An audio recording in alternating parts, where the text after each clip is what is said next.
Buenas noches, vamos a orar. Señor Jesús, te damos gracias por tu amor, te agradecemos, Señor, por tu bondad y te pedimos, Señor, que bendigas este tiempo y que nos enseñes, Señor, que nos hables, que nos desafíes. Estamos viviendo, Señor, en estos tiempos, Señor, increíbles, que podemos darnos cuenta de que hay muchas cosas, Señor, que están pasando y que mucho de eso, Señor, está haciéndose, Señor, como un preparativo para lo que viene, Señor. Ayúdanos, Señor, a vivir en este tiempo de una manera sabia y háblanos, Señor, de qué es lo que debemos esperar, de qué es lo que debemos estar realmente mirando en este tiempo, Señor. Bendice, Señor, a cada persona que está hoy día conectada, Señor, y glorifícate tú, Señor. Háblanos por tu palabra, enséñanos por ella, Señor. Desafíanos. Trae convicción a nuestro corazón y que tu Espíritu Santo nos llene, Señor, con entendimiento, con sabiduría. Te lo pedimos, Señor, y oramos. En el nombre de Jesús. Amén. Amén. Buenas noches. Qué bueno es poder ver y darnos cuenta de que hay algunos por ahí. Hola, Senia, ¿cómo estás? Aquí te veo. Dani, no te había visto. Y aquellos que están ahí, ya, que aparecen con sus rótulos, también los veo. Qué bueno, es una bendición el poder compartir la palabra del Señor y aprovechando la tecnología.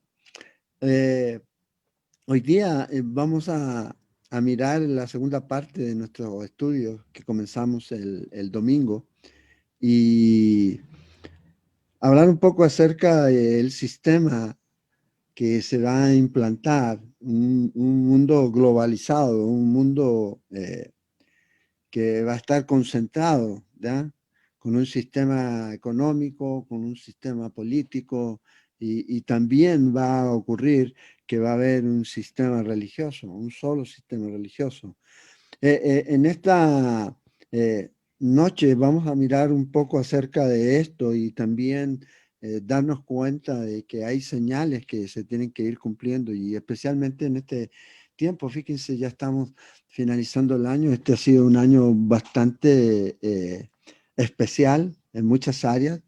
La liga salió campeón, entonces ya es algo ya especial y esperemos que no le quiten el campeonato, todavía hasta no termina el 2020, pero aparte de eso hemos tenido esta pandemia, este virus chino que nos ha venido a mover un poco el piso con respecto a nuestra normalidad y nos quieren hacer creer que ahora va a existir o debe existir una nueva normalidad. Aparte de eso, miramos que el concepto de un gobierno, de un sistema mundial, no es nada nuevo, ya lo vimos eso. Esto viene desde el tiempo de Génesis, desde el tiempo de la caída aquí. Y los preparativos para este nuevo orden, para este nuevo sistema, ya no es un asunto conspirativo, sino que es cosa de ir viendo la evidencia que vamos mirando a través de los días, de los meses, eh, que van dándose a conocer cosas y más cosas y donde la gente está tratando, estas élites quieren gobernarnos a través de estas dictaduras que hoy día existen, que no necesariamente son dictaduras militares, sino que son de otro tipo. Y esto no es nada nuevo, esto es algo que hemos visto a través de la década de los 90, serie de conferencias que se celebraron para preparar todo el terreno, el multiculturismo, el caballo de Troya.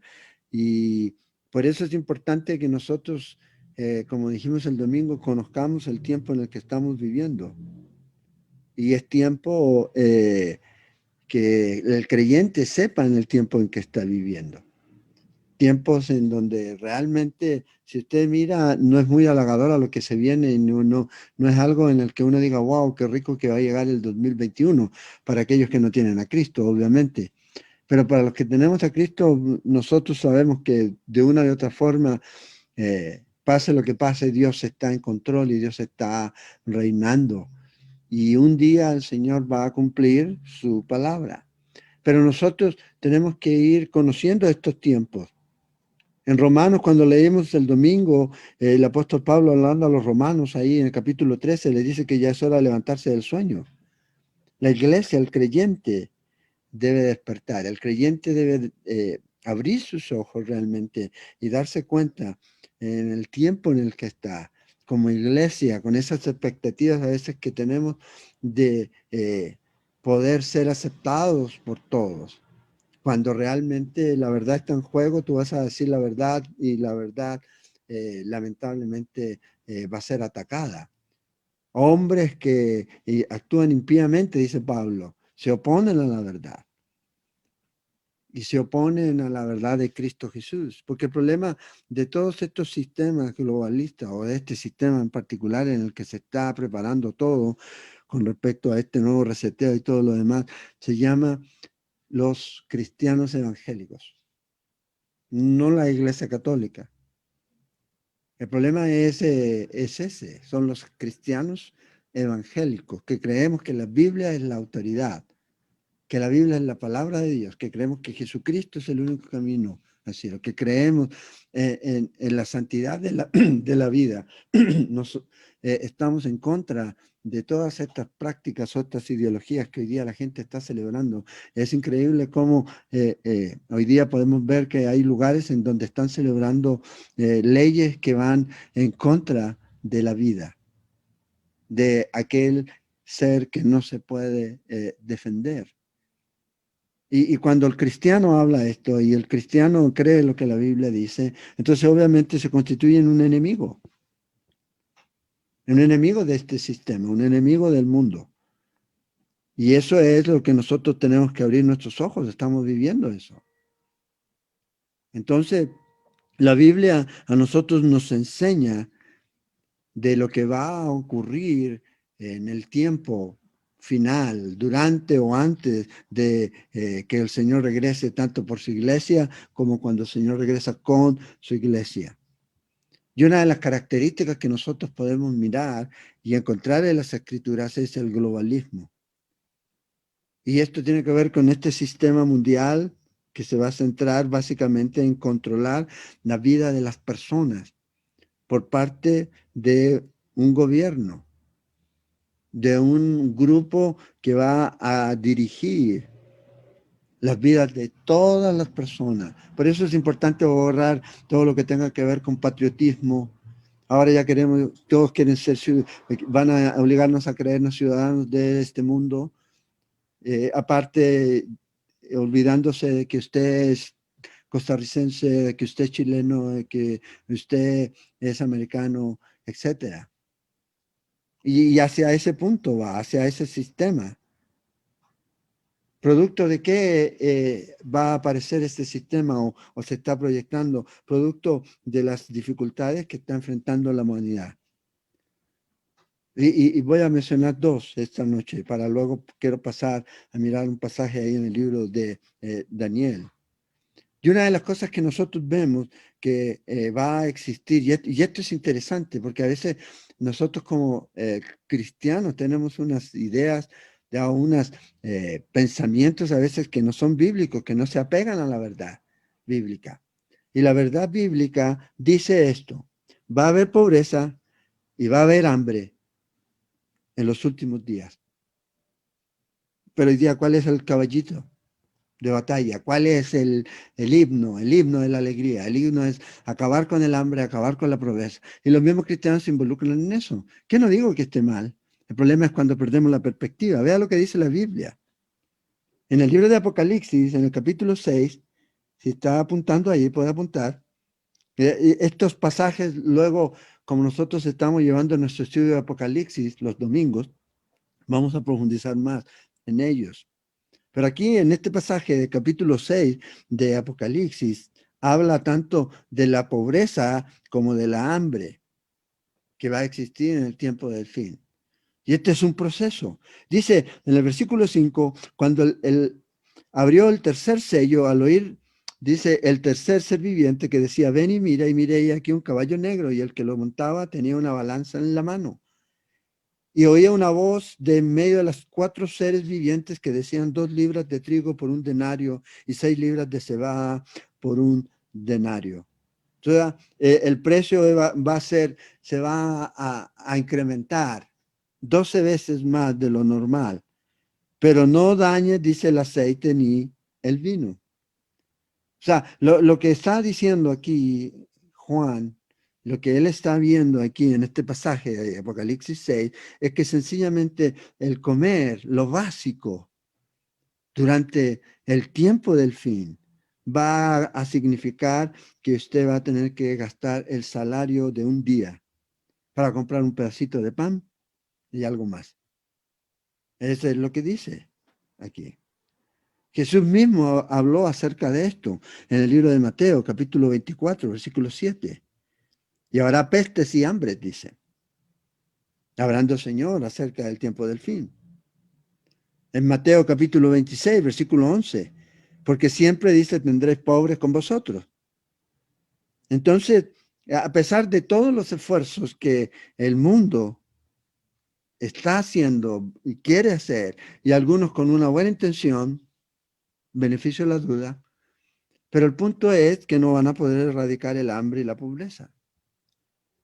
No nos podemos ir en contra de la verdad de la palabra de Dios. Por eso, a veces estos grupos que aparecen, estas iglesias que aparecen con el propósito de acabar con esto, están haciendo, gastando esfuerzos en cosas que realmente no va a ocurrir. No digo que no lo hagan, pero a veces solamente si ese es el centro, se están perdiendo realmente lo que deben estar haciendo, que es entregar el mensaje de Cristo Jesús. Entonces, producto de todo esto, estos líderes del mundo van a intentar que la gente no sufra, ¿ya? Que la gente no sea asolada por la pobreza y por el hambre. Y no estoy hablando sarcásticamente, pero es una motivación que probablemente puedan tener algunos aquí. Muy bien intencionados pueden ser, pero todo esto apunta hacia qué? Hacia un escenario mayor. ¿Y cuál es el escenario mayor? El periodo de gran tribulación. Hacia allá apunta. El sistema mundial, la marca, la famosa marca que se habla de la bestia y que algunos están hablando de que viene la vacuna y que no sé qué. El asunto es que el Señor dice que va a haber un punto en la escritura en donde va a existir un sistema económico de alcance mundial. Y si ustedes miran las noticias hoy, si ustedes, sin ser paranoicos, sino que siendo objetivos, vean ustedes cómo están los países quebrando económicamente. Entonces la pregunta es, ¿quién me podrá defender? Como dice el Chapulín. Se va a crear un sistema y en Apocalipsis 13, en el versículo 16, dice que la segunda bestia hacía que a todos, pequeños y grandes, ricos y pobres, libres y esclavos, se les pusiera una marca en la mano derecha o en la frente, y que ninguno pudiera comprar ni vender, sino el que tuviese la marca o el nombre de la bestia y el número de su nombre. Entonces, fíjese, debido a estos problemas de hambre, de pobreza, en este mundo que va caminando hacia un mundo globalista, parece que se va a crear este sistema. Y están creando un sistema económico centralizado, en donde, perdón, en donde todo, la parte económica va a surgir de un grupo, de una zona, de un lugar, las Naciones Unidas o lo que sea. Y la ayuda es para aquellos que la necesitan. Pero todo esto es más que todo una plataforma, porque este sistema que puedan llegar a implementar con muy buenas intenciones que puedan tener, va a ser un día secuestrado, y es lo que dice la Biblia, por un líder mundial que va a venir y va a gobernar y va a tomar el control. Entonces, fíjense, viene un gobierno mundial, un globalismo. En el momento del fin, la Biblia nos dice que va a haber hambre y pobreza en el mundo. Estos problemas de hambre y de pobreza van a ser a niveles extremos, ¿ya? A pesar de los más grandes esfuerzos, de los miles de millones de dólares que se gastan, todavía usted ve ese problema y lo va a seguir viendo. Y producto de esto se levanta esto hoy, ayudemos a, a paliar un poco el problema de la pobreza y del hambre, que son miles. Si usted ve, muere más gente de hambre sin comer que por el COVID. Vea las páginas que aún se pueden ver, donde muestran las cifras reales acerca de la gente que muere por no tener que comer, por no tener que comer. Entonces ellos con esta intención van a tratar de crear este sistema para poder ayudar con el hincapié de la justicia social, ¿ya? Un término muy de moda, de comunidad, de unión, y vamos a intentar resolver este problema o estos dos problemas. Resultado de esto, van a fallar miserablemente. Van a fallar. Y como van a fallar, este sistema va a ser secuestrado por un líder y va a decir, ustedes no lo supieron hacer, yo lo voy a hacer. Con un hombre que va a tener todas las respuestas, supuestamente, para este mundo. El mundo está esperando a alguien así. La Biblia lo describe con el hombre de pecado. El anticristo lo describe Juan. Y señalará el periodo de la venida del Señor, muy cercano. Entonces, cuando uno ve todo esto, el calentamiento global, el hambre, la pobreza, la justicia social y las formas de tratar de abordar estos problemas, lo que están produciendo es inmoralidad, injusticia, ¿ya? Caos, muerte de inocentes, formas de poder detener la explosión demográfica que ya hablamos el domingo acerca de eso, que no es tal, sino que no hay voluntad de querer producir el alimento suficiente para la gente, para las poblaciones que más sufren. Todo esto se va a ir llevando y llevando y llevando a un punto en donde va a aparecer un hombre y va a establecer un reino. Ahora, agréguele a esto lo que hoy día estamos viviendo. Por ejemplo, hoy día hay estas virus, estas plagas, estas pestilencias que están perturbando a la humanidad en este tiempo. Pero desde la perspectiva de la experiencia humana, esto es algo que siempre ha existido. A veces a escalas no tan grandes como a veces a escalas globales, ya a nivel mundial.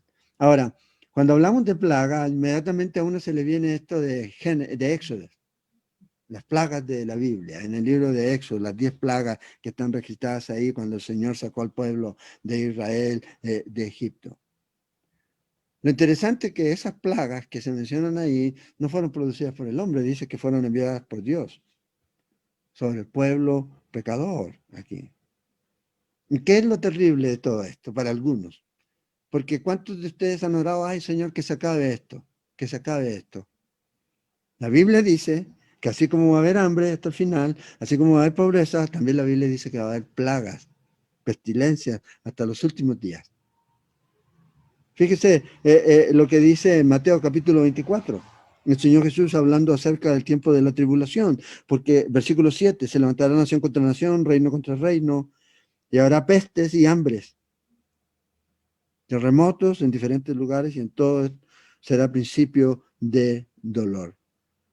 O sea, vemos que este asunto, tanto los dos anteriores como estos, también van a continuar hasta el tiempo del fin. Y Jesús lo dejó claro. Tiempo de plagas, tiempo de pestilencia, hasta el fin de los tiempos. Vea lo que dice Apocalipsis, capítulo 6, versículos 7 y 8. Y el libro de Apocalipsis nos da bastante información con respecto a esto. Dice, cuando abrió el cuarto sello, oí la voz del cuarto ser viviente que decía, ven y mira, miré aquí un caballo amarillo, y el que lo montaba tenía por nombre Muerte. Y el Hades le seguía y le fue dada potestad sobre la cuarta parte de la tierra para matar, con espada, con hambre, con mortandad y con las fieras de la tierra.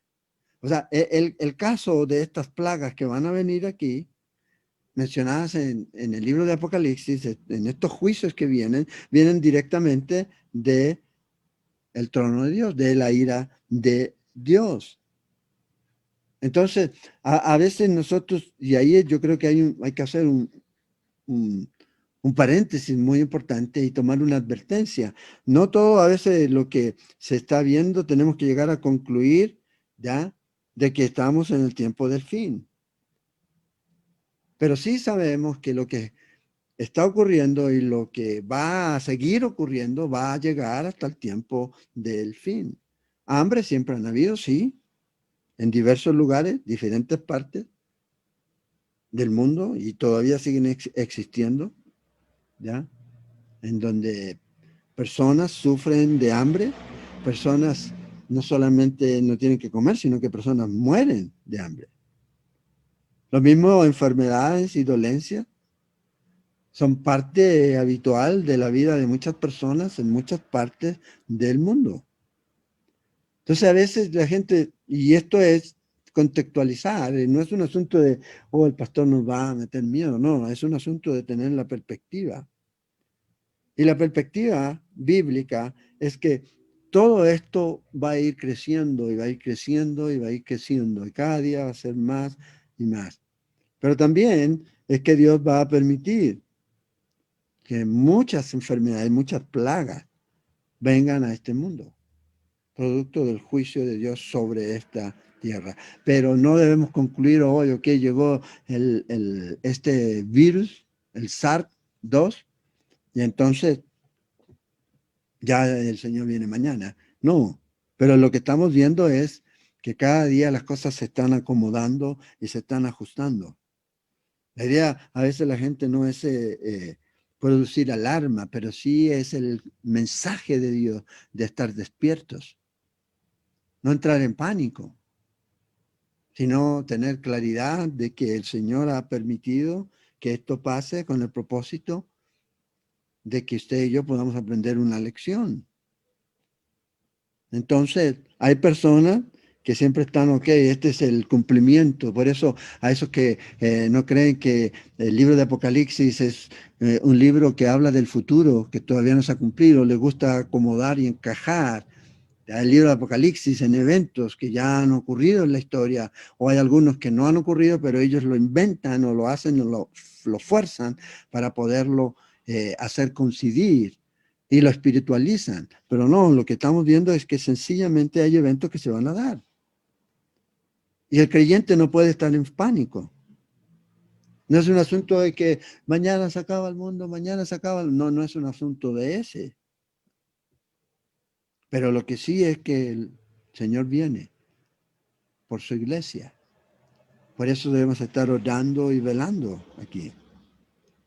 Entonces estamos en este tipo de situaciones en la época en la que nosotros estamos viviendo y muchas cosas, si usted mira, se está destrozando nuestro planeta, los países, en todos sus aspectos, con el concepto de tener más justicia, con el concepto de ser más igualitarios, con el concepto de ser más inclusivos.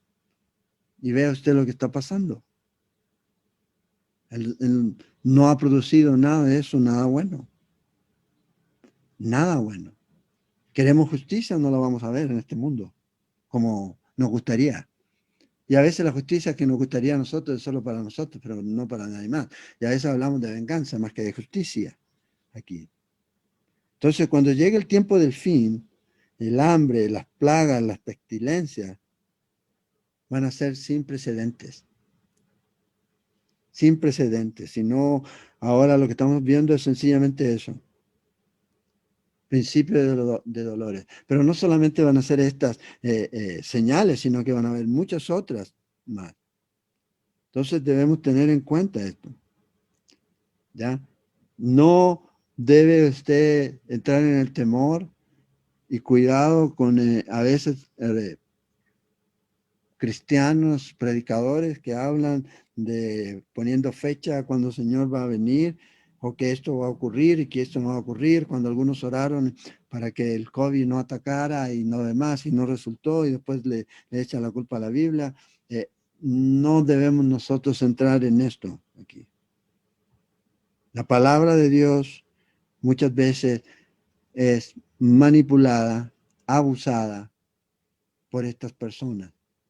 Y la interpretación a la que llegan en sus estudios a veces por esa mentalidad cerrada que tienen, no una mentalidad controlada por el espíritu, lleva a ciertas interpretaciones erróneas para producir muchos problemas, engaño, ¿ya? Y mucha gente defraudada por esto.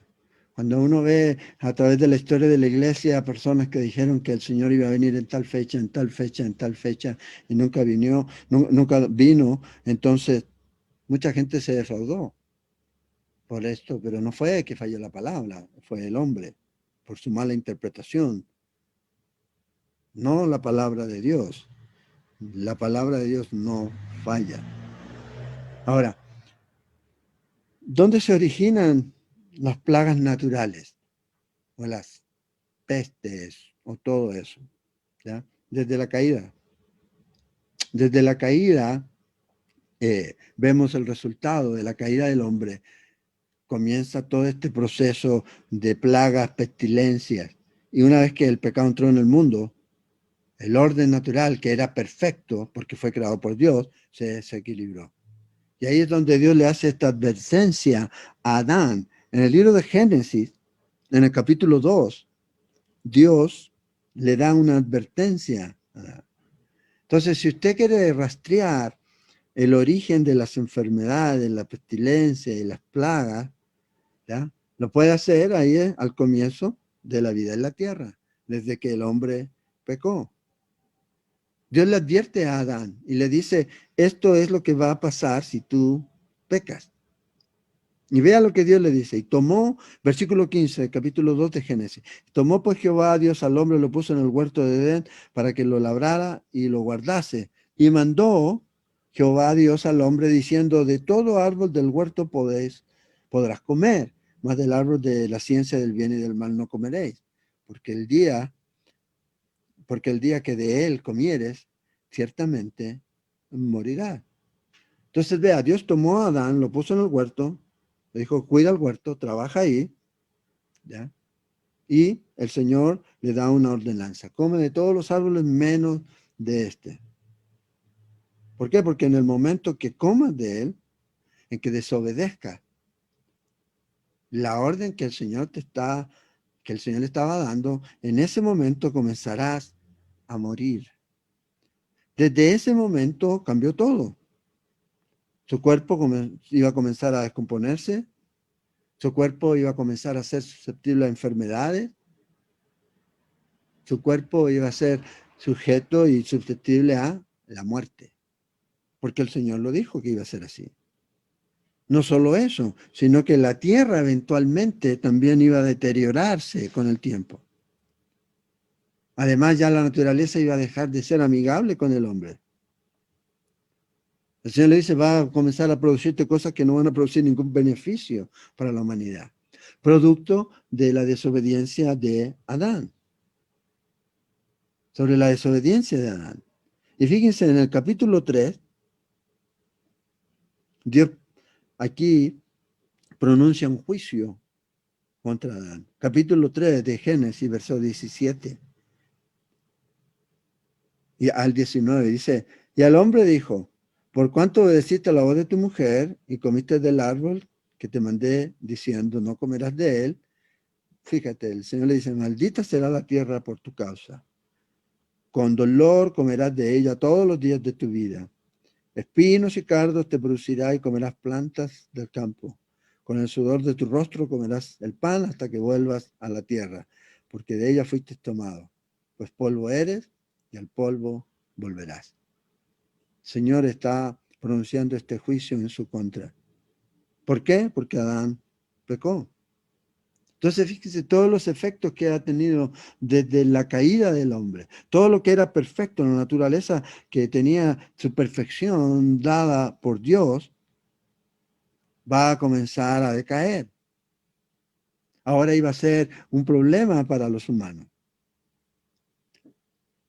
Iba a ser un problema para la salud de los humanos, porque iba a comenzar la tierra a producir enfermedades, muerte. Y este es el resultado. Y este resultado no va a cambiar hasta que el Señor regrese y cree un mundo nuevo. La muerte es la consecuencia del pecado. Y todo lo que consigo lleva eso, con lo que trae eso, va a permanecer hasta que el Señor regrese y cree un nuevo mundo. Entonces, la pregunta es, si la ciencia médica alguna vez va a llegar al lugar donde va a erradicar las enfermedades y las pestilencias. ¿Qué dice la Biblia? Que no. Entonces, y la gente está luchando para que se le prolongue la vida, se le prolongue la vida más tiempo. Sí, pueden vivir 20, 30, 40 años, más de los 80 si quieren. Pero ciertamente morirán. Vea lo que dice el titular de un periódico de ciencia. Dice, hay más de 1 millón de virus de los que no sabemos absolutamente nada. Ahora, los científicos han estimado que puede haber alrededor de 1.3 millones de virus sin descubrir en el mundo, más o menos, más o menos. De ellos, alrededor de medio millón pueden ser zoonóticos, o sea, que saltan de una especie animal para infectar y progresar entre las personas. De estos, medio millón. Yo no sé si esto te alienta o te desalienta. El asunto es que la Biblia siempre ha dicho que iba a ser así. Plagas y pestilencias siempre van a estar con nosotros. ¿Qué va a ocurrir? Todos nos acordamos cuando vino la peste porcina, el H1N1. Y usted vio cuál fue el alcance mediático que eso no hubo un alcance mediático como el que este virus chino ha tenido durante este tiempo. Y la gente está atemorizada, están hablando de mutaciones, ¿ya? Y una serie de cosas más, es la misma especie. Y eso es lo que pasa con todos los virus. No es algo en el que tengamos que alarmarnos. Ahora, las plagas han también evolucionado en cierto sentido. ¿Por qué? Porque han sido creadas por hombres. Hay plagas ahí, lo que se llama el bioterrorismo o guerras químicas. Y estas plagas obviamente no son el resultado de la caída original del hombre, sino que han sido creadas con un propósito. Y usted puede mirar a través de la historia que han ocurrido este tipo de cosas. Básicamente consiste en compuestos creados en un laboratorio con el propósito de usarlo, de expresarlo de una forma de un armamento para causar enfermedad, para causar dolencia o muerte en la gente. Y eso lo hemos visto, los diferentes gases y los diferentes químicos que se usaban en la Primera, en la Segunda Guerra Mundial, en la Guerra de Vietnam y en otros lugares, que producen enfermedades o muerte. Entonces, hay armas hoy día, no podemos cerrarnos a esa realidad, que son mortales. Y obviamente eso creadas por el hombre, y eso obviamente hace que la gente esté eh, más inquieta. Pero el punto es que hasta el regreso de Cristo, el mundo va a haber plagas, el mundo va a haber pestilencia, como resultado de un mundo caído en el que vivimos. Esa es la realidad. Y esa es la realidad. Por eso es importante que nosotros estemos claros en el mundo en el que estamos viviendo. Puestos los ojos en Cristo Jesús, con nuestra mente en las cosas de arriba. ¿Por qué? Porque hay gente que está tratando de matar gente a través de estos químicos y a través de este tipo de de bacterias y virus que crean y las ponen en el aire para matar gente, matar población. Armas terroristas en su momento. Entonces, vemos que el Señor dice, pestilencias, plagas, y eso va a haber por la caída del hombre. Vemos que hay plagas y hay armas, producto de químicos o de virus y bacterias que se han creado como bioterrorismo que se van a usar. Pero también debemos ser claros en el hecho de que el Señor mismo enviará a este mundo plagas. Aquellos que han rechazado a Cristo durante el periodo de la gran tribulación van a recibir todas estas plagas que el Señor enviará a este mundo. Entonces, no va a desaparecer hasta que el Señor regrese. Entonces, hágase una pregunta. Bueno, si esto no va a desaparecer, ahora, si esto es más mediático, no es como antes, que la información se demoraba, ahora que se dice esto, que se dice aquí, ¿cómo usted va a estar viviendo su vida? ¿En temor? ¿O sencillamente entendiendo que esto es parte de lo que tenemos que acostumbrarnos y seguir viviendo nuestra vida? En Cristo Jesús. ¿Cuándo va a cambiar todo esto? En el libro de Apocalipsis, en el capítulo 21, dice esto, en el versículo 5, he aquí yo hago nuevas todas las cosas. ¿Cuándo va a ser eso? Cuando el Señor establezca su reino. Y luego el Señor comience a crear y a recrear todo de nuevo. Y cuando estemos en la eternidad con nuestro Señor, y ese va a ser un día maravilloso. Entonces, tenemos hambre, pobreza, pestilencias, enfermedades. Y de acuerdo a lo que la Biblia nos dice, es algo que va a existir hasta que el Señor regrese.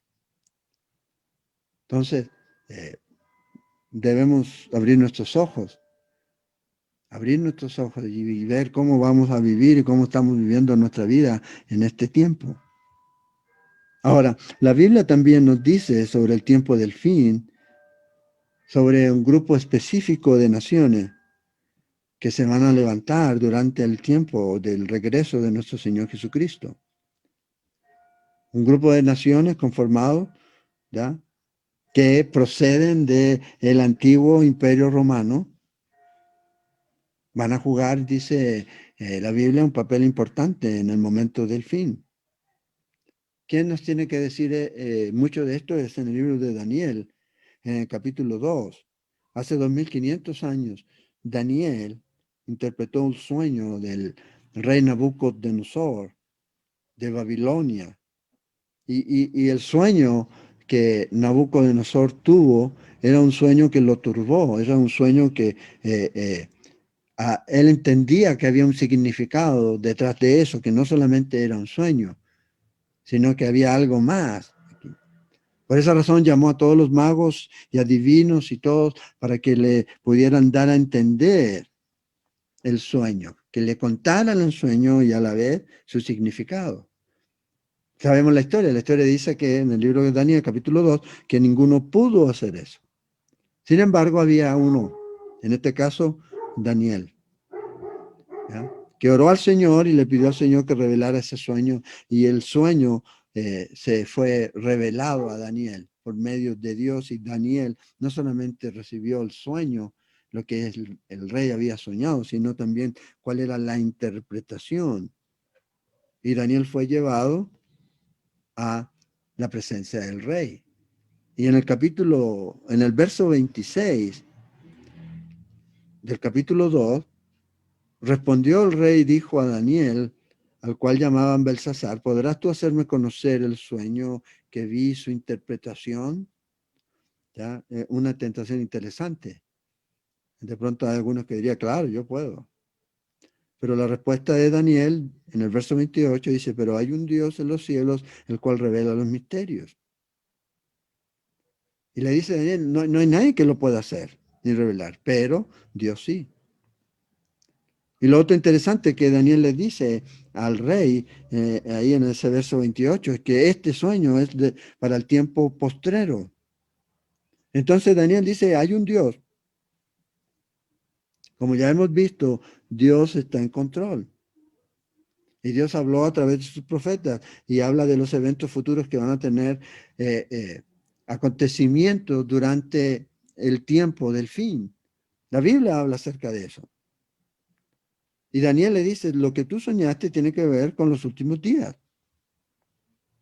Y lo que el Señor le mostró en esta perspectiva a Nabucodonosor, o permitió que este sueño él tuviera, es la historia de los 4 reinos gentiles. Y estos 4 reinos gentiles tienen una característica y que es interesante. Todos están en cierta forma conectados con Israel. Entonces, Daniel le va a interpretar el sueño a este rey, que tiene que ver con un tiempo que va desde Nabucodonosor hasta la venida del reino de Dios aquí en la tierra. ¿Qué quiere decir eso? Que el capítulo 2 todavía tiene una importancia muy grande para nuestros días, porque hay parte de eso que no se ha cumplido. No se ha cumplido y no se va a cumplir todavía, hasta que el Señor regrese.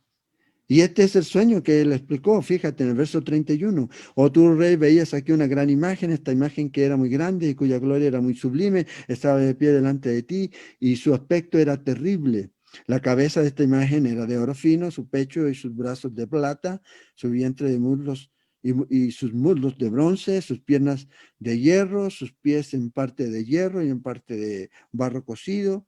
Me estabas mirando hasta que una piedra fue cortada, no con mano, e hirió a la imagen en sus pies de hierro y de barro cocido, y la desmenuzó. Entonces fueron desmenuzados también el hierro y el barro cocido, el bronce, la plata y el oro, y fueron como tamo a las eras del verano, y se los llevó el viento, sin que ellos quedara rastro alguno. Mas la piedra que hirió a la imagen fue hecho un gran monte que llenó toda la tierra. Ahora, ¿qué significa esto? Cosa de seguir leyendo. Gracias a Dios por eso. Verso 37. Tú, oh rey, eres el rey de reyes, porque el Dios del cielo te ha dado el reino, poder y fuerza y majestad. Y donde quiera que habiten los hijos de los hombres, bestias del campo y aves del cielo, y Él los ha entregado en tu mano y te ha dado dominio sobre todo. Tú eres aquella cabeza de oro. Después de ti se levantará otro reino inferior al tuyo, y luego un tercer reino de bronce, el cual dominará sobre toda la tierra. Y el cuarto reino será fuerte como hierro y como el hierro. Entonces, aquí el significado del sueño, aquí está la interpretación. 4 imperios dice que van a ver, que van a venir sucesivamente. Cada uno de estos va a ser inferior al anterior, producto de la representación que hay aquí de los metales. Fíjense, aquí comienza con el oro. A medida que va disminuyendo el valor del metal, hay algo que es interesante, aumenta su fuerza. Y esto es lo que nosotros vemos en el gobierno de cada uno de estos. El primero, Babilonia. Nabucodonosor es la cabeza de oro. Lo que él decía se hacía. Luego estaban los medos persas. Conquistaron Babilonia. Curiosamente, Daniel estuvo ahí el día que Babilonia fue conquistado. Daniel capítulo 5. Ahí él estuvo aquí. Y el gobierno de los medos persas tenía menos poder. Pero el rey estaba sujeto a las leyes. No podía anular una ley. Vea Daniel capítulo 6. Cambio Nabucodonosor hacía lo que quería. Él nadie le decía que podía anular y que no podía anular. O sea, el rey estaba restringido, pero fue un imperio que se extendió por mucho más. Babilonia no duró más de 60, 65 años. Este imperio duró más de 208 años y cubrió un área geográfica mucho más grande que la de Babilonia. Después están los griegos, con Alejandro Magno aquí. Duró mucho más también, 300 años, pero no tenía tanto poder tampoco como el reino de Babilonia. Era inferior. De hecho, murió Alejandro Magno y el reino se dividió en 4 generales. Y luego está Roma, el cuarto imperio mundial, desde el 31 antes de Cristo. Viene y derrota a los griegos y comienza a extenderse. Este es el que más tiempo gobernó, más que cualquiera de los 3. En Occidente hasta el 476.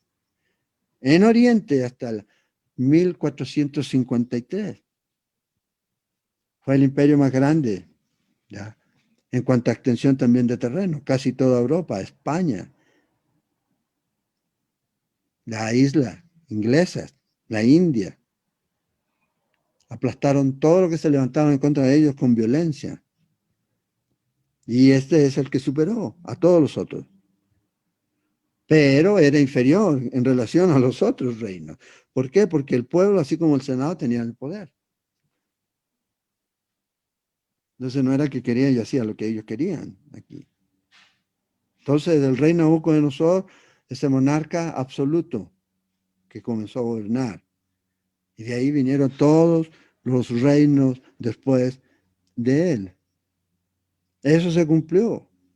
Por eso hay muchos que critican el libro de Daniel y o atacan el libro de Daniel, que debió haber ser escrito mucho tiempo después, por toda la evidencia y el mensaje profético que da aquí con exactitud. Ahí vemos la infalibilidad de la palabra de Dios cuando se trata de predecir el futuro. No hay otro que lo pueda hacer. Y fíjate, esto es para los últimos tiempos. Dios está trazando el tiempo de los gentiles en relación todo esto con el pueblo de Israel, y eso es muy importante. Es muy importante aquí. Fíjense, pero aquí lo que más nos debe llamar la atención es que hay una fase final de este cuarto reino, o sea, Roma, del Imperio Romano, que es una de las grandes señales para los últimos tiempos. Porque en los días de estos reyes, fíjense en el versículo 42, del capítulo 2 de Daniel, y por ser, dice, los dedos de los pies en parte de hierro y en parte de barro cocido, el reino será en parte fuerte y en parte frágil. Así como viste el hierro mezclado con barro, se mezclaron por medio de alianzas humanas, pero no se unirán el uno al otro con el otro, como el hierro no se mezcla con el barro. En los días de estos reyes, el Dios del cielo levantará un reino. En los días de estos reyes. O sea, cuando el Señor regrese, estos reyes o este imperio va a estar vivo, va a estar en funciones durante este tiempo. De los tres imperios, Roma es diferente. ¿Por qué? Porque Roma nunca fue conquistado. Simplemente se vino abajo. Y lo que Daniel está viendo, o Nabucodonosor estaba viendo, y Daniel interpreta, es que va a haber un renacimiento de este antiguo imperio romano. Y fíjate, se mezcla aquí como hierro y como barro. Lo pone aquí. Habla de un gobierno obviamente inferior en comparación a los otros. Se divide en 10 partes, pero va a ser con menos cohesión que el imperio romano original. Y este pasaje tiene que ver mucho, fíjate, dice, y en los días de estos reyes. Cuando estén estos reyes, y esta es la parte importante de esta profecía, cuando estén estos reyes, el eterno reino de los cielos viene a la tierra. De hecho, la destrucción total de la estatua significa la destrucción total de los poderes gentiles. Cuando el Señor regrese por segunda vez. Y esta montaña, esta piedra, se va a transformar en una montaña y va a llenar toda la tierra. Este es el reino de Dios. Un reino que durará para siempre. Entonces, los reinos desde la perspectiva de Nabucodonosor. En el capítulo 7 de Daniel vemos también esta misma información, pero desde la perspectiva de Dios. Y aquí Daniel va a recibir detalles que no se incluyen en el sueño y en la interpretación de Nabucodonosor. En el capítulo 2 ni se ve acerca del Hijo del Hombre o las nubes del cielo, del hijo de pecado, etcétera. Pero en Daniel capítulo 7 nos da información interesante, mostrando en los versículos del 1 al 3 de estas bestias. Los describe como bestias en el capítulo 7 de Daniel. 4 vientos que del cielo combatían, dice, en el gran mar, y 4 bestias, versículo 3, grandes, diferentes las unas de las otras que subían del mar. Ahora, otra vez, gracias a Dios, porque tenemos la interpretación. ¿Cuál es la visión explicada? Aquí, versículo 15, se me turbó mi espíritu, el espíritu a mí, dice Daniel, en medio de mi cuerpo y las visiones de mi cabeza, en el versículo 15, el capítulo 7, me asombraron, me acerqué a uno de los que asistían y le pregunté la verdad acerca de todo esto, y me habló y me hizo conocer la interpretación de las cosas. Estas 4 grandes bestias son 4 reyes que se levantarán en la tierra, después recibirán el reino, los santos del Altísimo, y poseerán el reino hasta el siglo, eternamente y para siempre. Entonces, no tenemos que adivinar el significado. Eso es muy importante. Mismos 4 reyes y reinos que se explican en el capítulo 2 de Daniel, el sueño de Nabucodonosor. Pero hay algo y un detalle aquí que no se nos da ya. Y en el verso 19 habla de una 4ª bestia. Siente curiosidad Daniel por eso. Entonces dice, verso 19, tuve deseo de saber la verdad acerca de la 4ª bestia, que era diferente de todas las otras espantosas en gran manera, que tenía dientes de hierro y uñas de bronce, que devoraba y desmenuzaba, y las sobras hollaba con sus pies. Asimismo, acerca de los 10 cuernos que tenía en su cabeza, y del otro que le había salido, delante del cual había caído 3. Y este mismo cuerno tenía ojos y boca, y hablaba grandes cosas, y parecía más grande que sus compañeros. Y veía yo que este cuerno hacía guerra contra los santos y los vencía, hasta que vino el anciano de días y se dio el juicio a los santos del Altísimo, y llegó el tiempo y los santos recibieron el reino, el reino. Entonces, ¿a qué se refiere con esta 4ª bestia? Otra vez, no tenemos para qué estar especulando acerca de esto.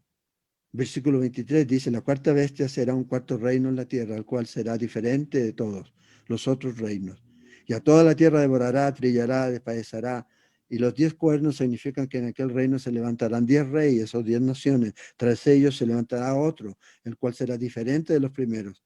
Y a 3 reyes derribará, y hablará palabras contra el Altísimo, y a los santos del Altísimo quebrantará, y pensará en cambiar los tiempos y la ley, y serán entregados en su mano hasta tiempos y medio tiempo.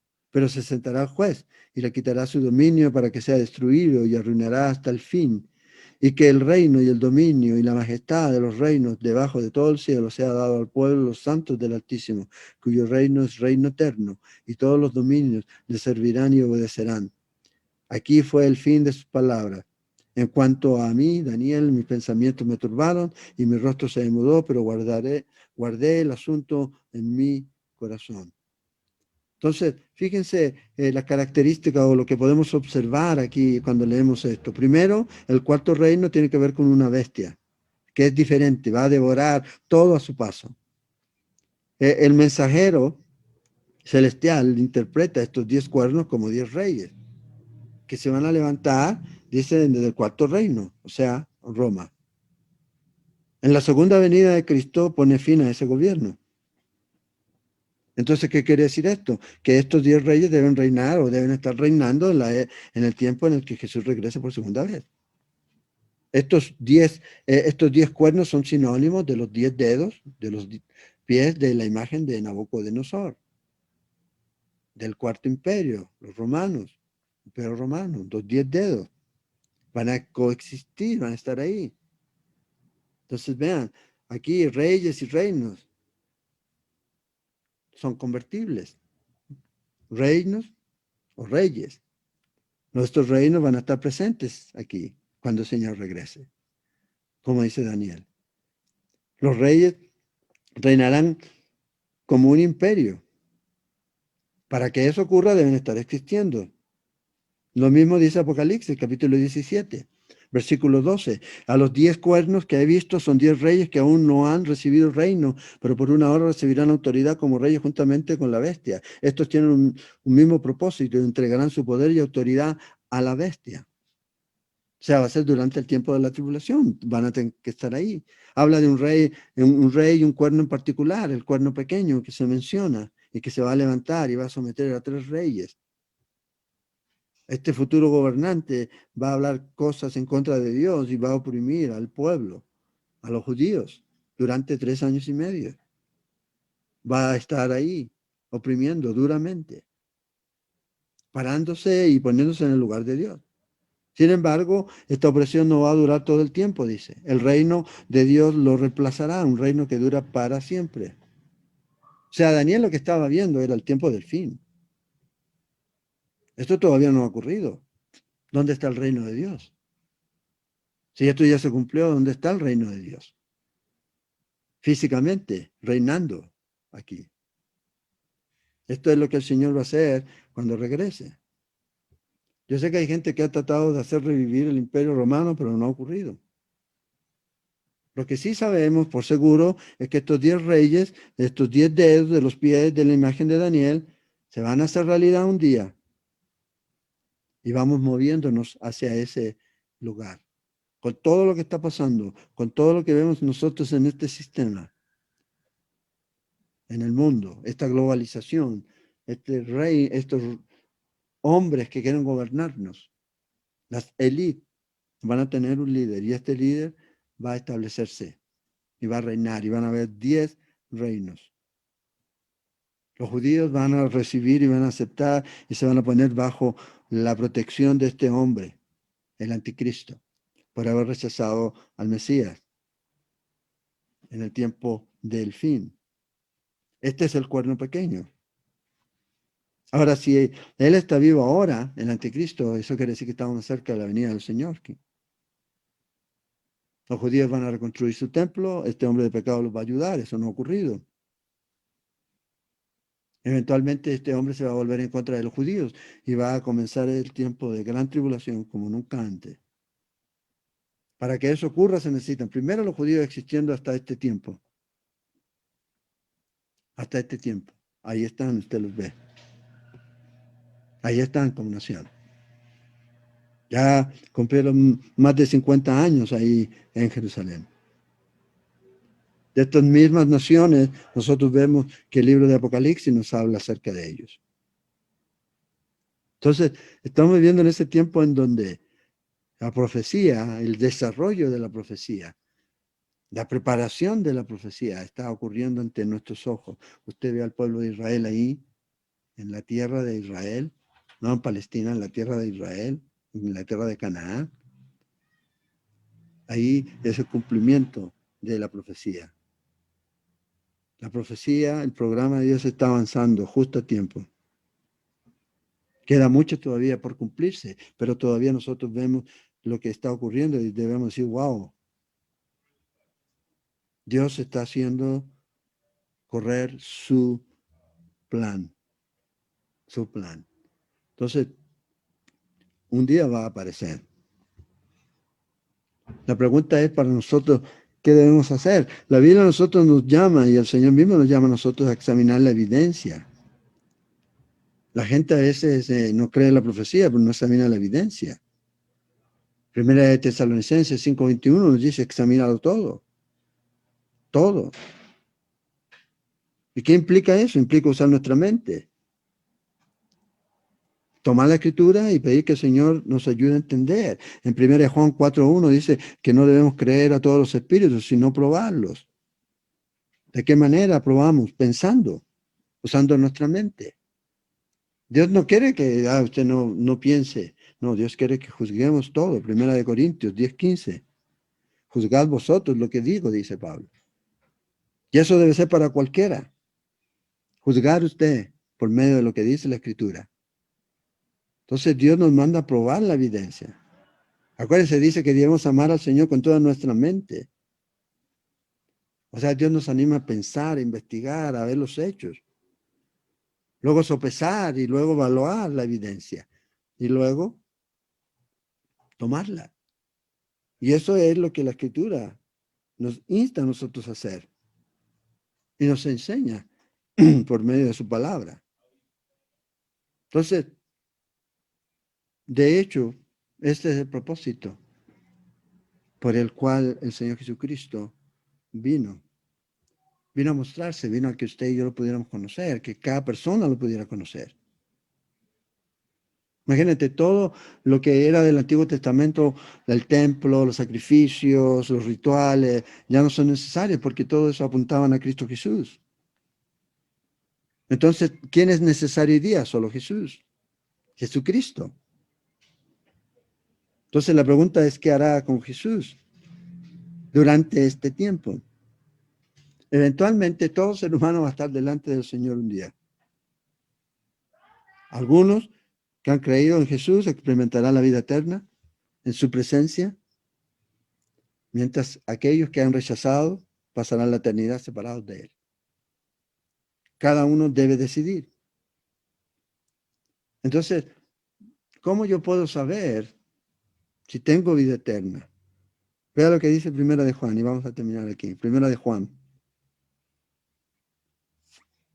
capítulo 5, versículo 12. El que tiene al Hijo tiene la vida.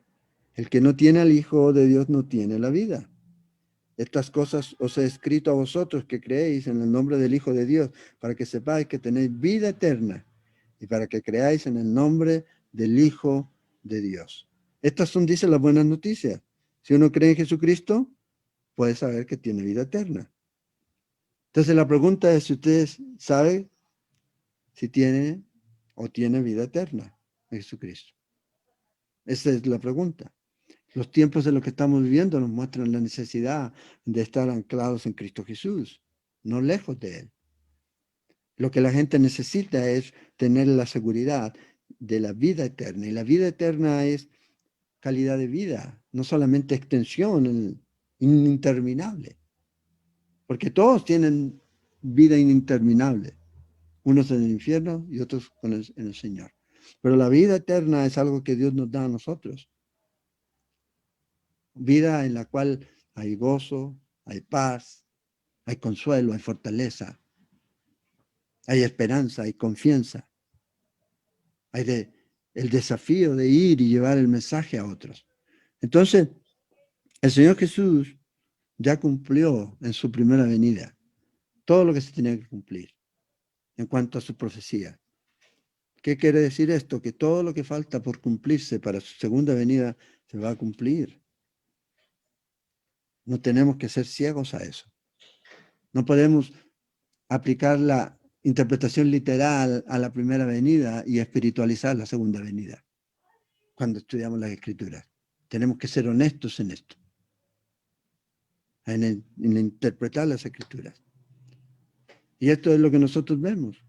Jesús dijo, hambre, pobreza, pestilencia, enfermedad, hasta que Él regrese. El hombre está tratando de acabar con todo eso. Para eso quiere un mundo globalizado, un mundo sin fronteras, un mundo en el que todos sean parte y que todos vivan pidiendo y viviendo de un poder superior, de alguien que los gobierna, en donde ya no hay libertad ni siquiera para pensar, libertad ni siquiera para en qué creer. Y esto es hoy día lo que está pasando. Para allá vamos. No hay dignidad en la vida ya es, cualquiera viene y la toma. Los abortos ya en países como Argentina ya son abortos libres. La gente celebra. Dice, no, no es vida, es un embrión. Es una sociedad en la que los jóvenes no leen, no han leído, no han estudiado, en la cual nosotros a veces como padres hemos fallado en enseñarles. Y ellos han sido bombardeados con todas estas ideologías que lo único que hacen es alejar a los jóvenes de creer en Dios, de creer en Cristo. Y los mismos cristianos caen en eso. Cristianos que aprueban y están en partidos políticos en los cuales se aprueba y se acepta el aborto. No has aprendido nada. Este es el tiempo en el que nosotros debemos ser luz, sal y luz.